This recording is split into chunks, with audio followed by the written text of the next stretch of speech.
in the legislature have said they want to prioritize giving Texas teachers a pay raise this session as the state struggles with retention in public education. A very good evening to you. I'm Jennifer Sanders. And I'm Daniel Marin. Questions over how much and how to accomplish this were front and center in a House committee hearing today. Our Capitol correspondent Monica Madden is live there with the details.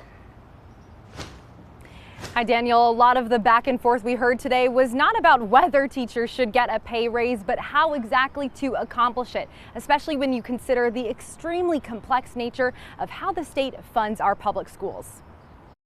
We love to teach our students. Karina Rodriguez teaches a bilingual pre-K class in Central Texas. You know, we do our letters in the morning, math center. She loves watching her students learn. You get them from their beginning, and so it's incredible to see their growth. Growth she would also love in her paycheck. With these prices and inflation, it is really difficult.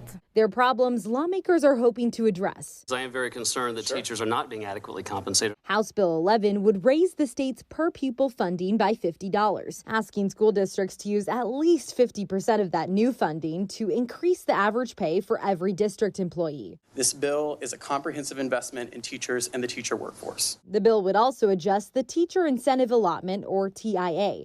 It gives higher pay to help attract and retain top teachers. But some questioned if this is the right way to address low wages. We don't support the continued expansion of TIA while all teachers remain underpaid. According to TEA's own estimates in the rider for House Bill 1, fewer than 4% of teachers will be paid under TIA, while 100% of teachers need a pay raise. Regardless of how they accomplish it, teachers like Rodriguez just hope for some improvements. If it's not something that's being done, then, you know, we will not get the best teachers. Who will be the most affected will be the students.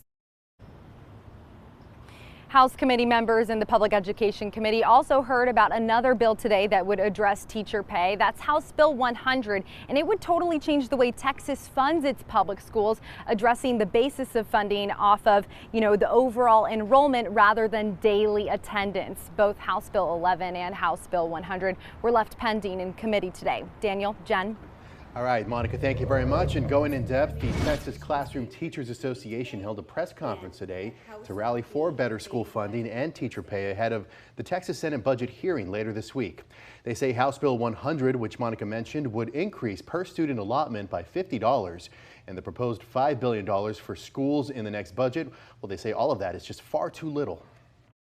The recommended and proposed increase in the basic allotment of $50 is not only offensive, it is sinister.